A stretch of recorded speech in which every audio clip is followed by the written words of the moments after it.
Okay, welcome back, guys. Now, the things that we did in our first video, that was you must be able to resolve any given force, any incline, in fact, force.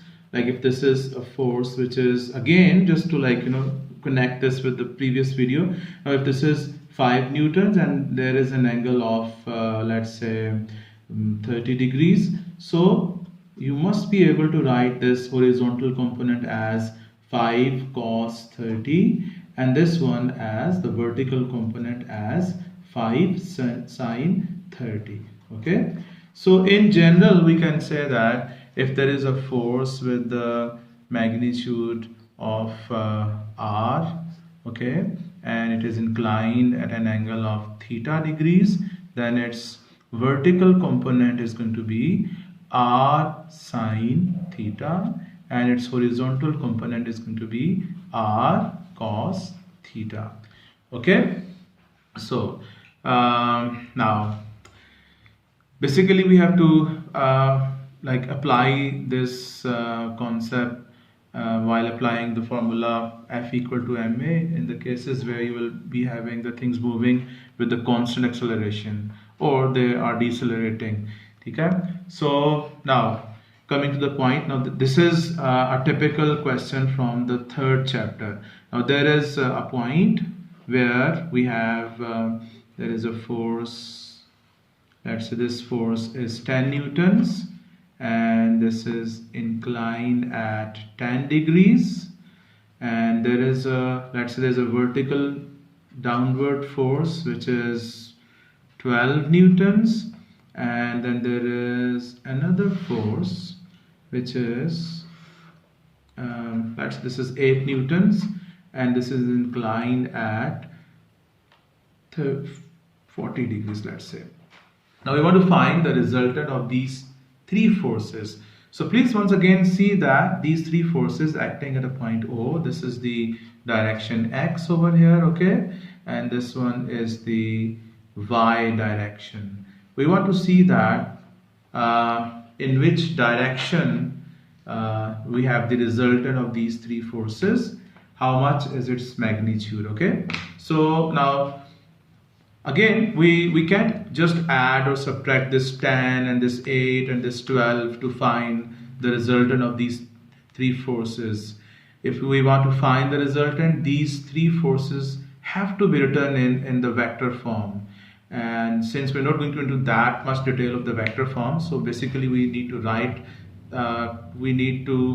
write their horizontal and vertical components. We need to resolve these three forces. Okay, so now this force will be resolved as this is going to be 10 cos 10 and this is your 10 sin 10.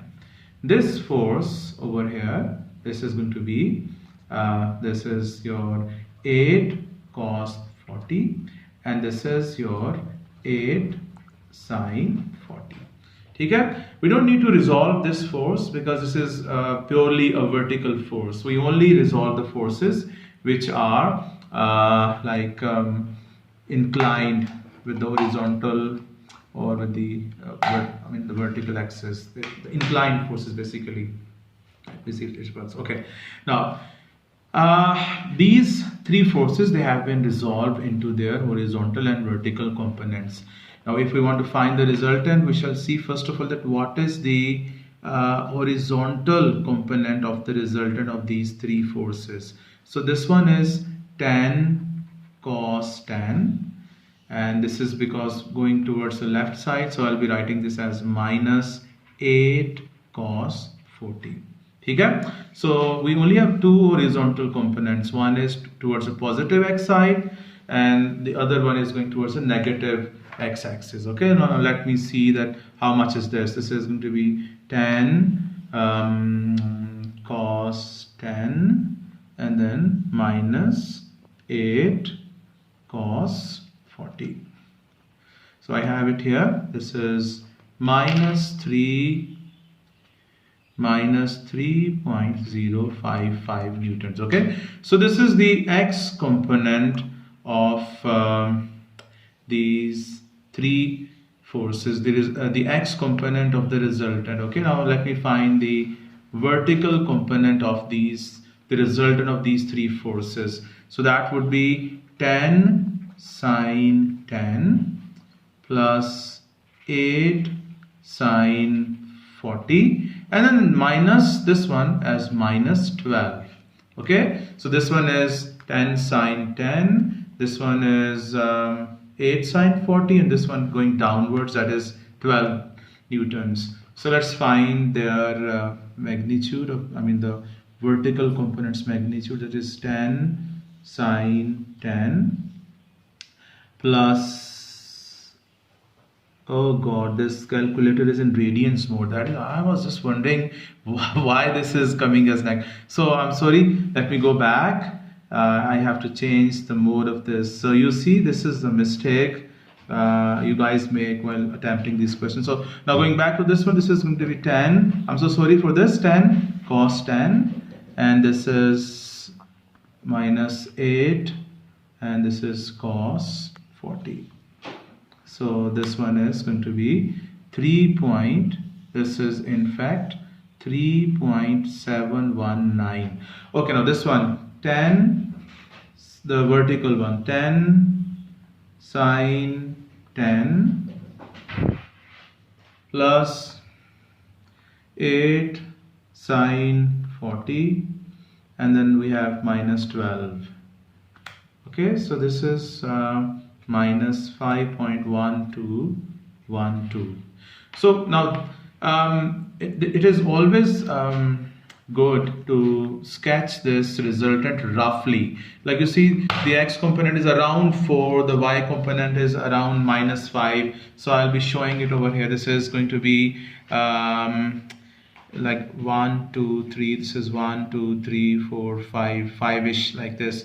So the resultant of these three forces would be acting in this direction. Okay, now we have to find the magnitude and the direction of this resultant of these three forces. Okay, so if you, again, I just want to relate it with your previous learning, that for example, if there is a column vector 3 4, this is 1 2 3 1 2 3 4, so you have this as 3, you have this as 4. So similarly, we have this component over here, this is 3.719, and this one is minus 5.1212. So like you have it here. So with the help of these two components, you can find the resultant. Like this is going to be 3 square plus 4 square, so the magnitude of this resultant is going to be 5. So similarly, we shall find the r, the magnitude of the resultant, that is basically rx square plus ry square, which would over here be like 3 point. It is ideal if you use their exact values, like this thing written over here square. You can do that easily while using your calculators. Okay, so this is really recommended if you want to get full marks in your question while attempting your exam. Okay, so this one would be, if I find that quickly, I have this already here. This is answer square plus this is 3.719 square. So it is here. This is going to be the resultant of these. Come on, yeah, why it is 40? This is 5.1212 square plus this is 3.719. The magnitude of the resultant of these three forces is 6.33 newtons. Okay, and now we can find the direction from this. Like if I take you back over here, like if you have this r, this was your this was the magnitude, and this was the theta, and then these were the two components. So if you want to know the formula to find the magnitude and again for the direction, we'll have to suppose that there is a force whose x component is, let's say this is rx, and this one is ry, and here is the theta, and this one is your r. So R is the magnitude of this R is going to be the square root of Rx square plus Ry square. I have used the same over here to find this magnitude. And secondly, to find this angle, we can use theta is equal to tan inverse of Ry over Rx.